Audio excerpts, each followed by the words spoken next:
السلام علیکم ورحمۃ اللہ وبرکاتہ۔ قافلہ شام جانے کے لیے تیار کھڑا تھا۔ یہ ایک تجارتی قافلہ تھا۔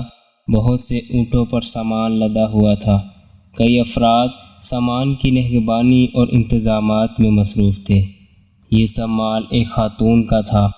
وہ نہایت دولت مند خاتون تھی۔ ان کی مالی حیثیت کا اندازہ اس بات سے لگایا جا سکتا ہے کہ جب شہر کے لوگوں کا قافلہ تجارت کے لیے روانہ ہوتا تھا، صرف ان خاتون کا سامان قبیلے کے بقیہ افراد کے سامان کے برابر ہوتا۔ خاتون دولت مند تو تھی ہی، لیکن اس سے اہم بات یہ تھی کہ وہ بہت اچھی عادات اور بہترین اخلاق کی مالک تھی۔ خاتون کو ان کی پاکیزہ طبیعت کی وجہ سے لوگ طاہرہ کہتے تھے۔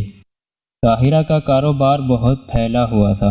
ان کا تجارتی سامان ایک طرف شام بھیجا جاتا تھا تو دوسری طرف یمن کے شہروں میں فروخت کیا جاتا تھا۔ طاہرہ نے اپنے اس پھیلے ہوئے کاروبار کو چلانے کے لیے بہت سے ملازم رکھے ہوئے تھے، لیکن وہ کسی ایسے شخص کی تلاش میں تھیں جو بہت دیانتدار ہونے کے ساتھ ساتھ اچھی انتظامی صلاحیتوں کا بھی مالک ہو۔ کچھ عرصے سے طاہرہ ایک دیانتدار اور سچے نوجوان کے چرچے سن رہی تھی۔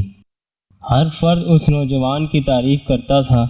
لوگ اسے امین یعنی امانت دار اور صادق یعنی سچا کہتے تھے۔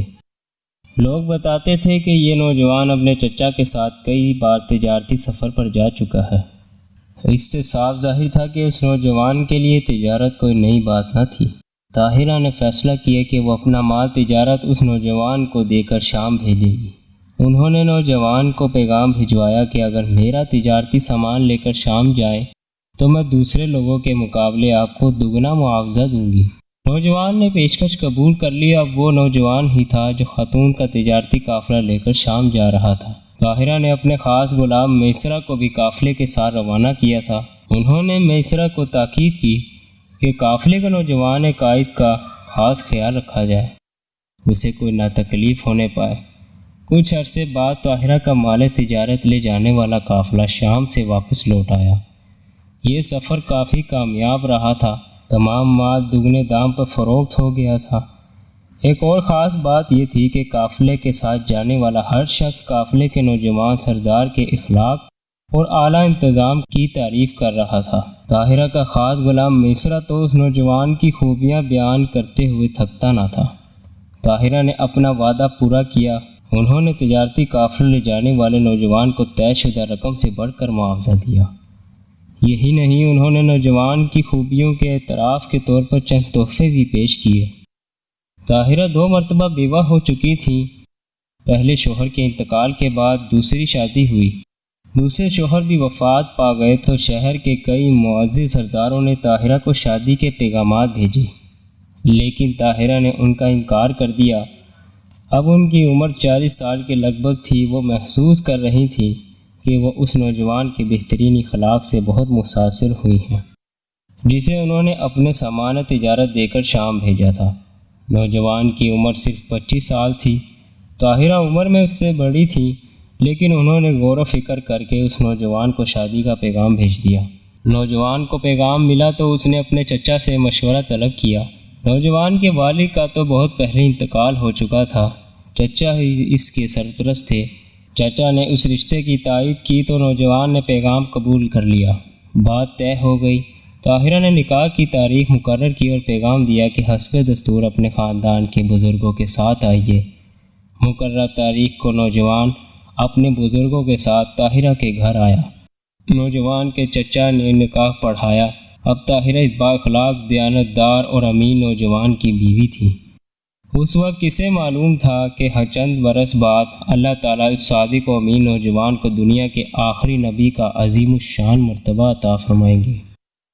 یہ تھی طاہرہ، جنہیں ہم سب حضرت خدیجہ رضی اللہ تعالیٰ عنہ کے نام سے جانتے ہیں۔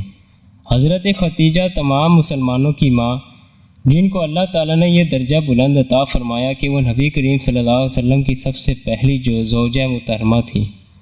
حضرت خدیجہ وہ عظیم اور خوش نصیب خاتون ہیں جو نبی آخر الزمان محمد صلی اللہ علیہ وسلم کی نبوت پر سب سے پہلے ایمان لائیں۔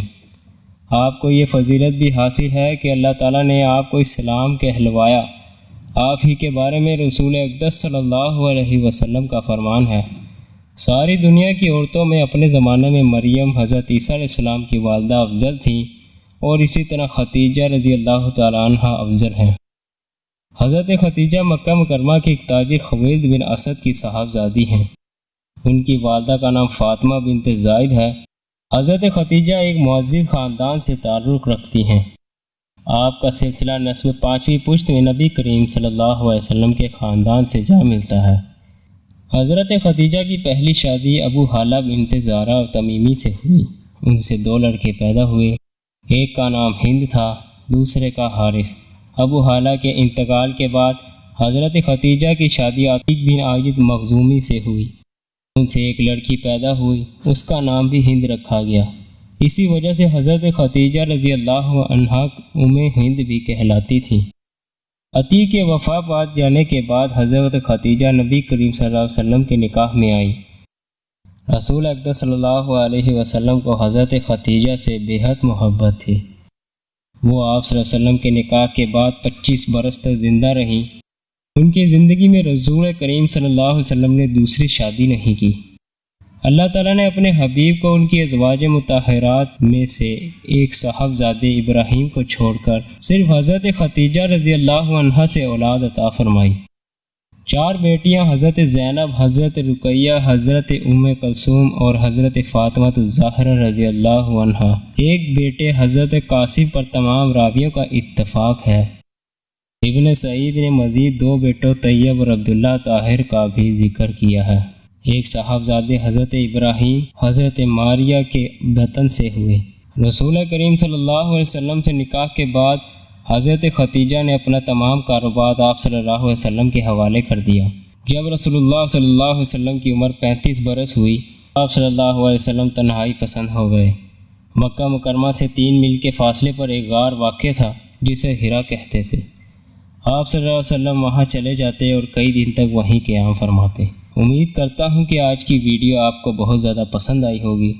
ایسی مزید اچھی ویڈیو کے لیے اور معلومات سے بھری ویڈیوز کے لیے ہمارے چینل کو لازمی سبسکرائب کر لیں اور بیل آئیکن کو لازمی پریس کیجیے گا تاکہ آنے والی ہر نئی ویڈیو آپ کو ملتی رہے۔ نیکسٹ ویڈیو تک کے لیے اللہ حافظ، اپنا خیال رکھیے گا۔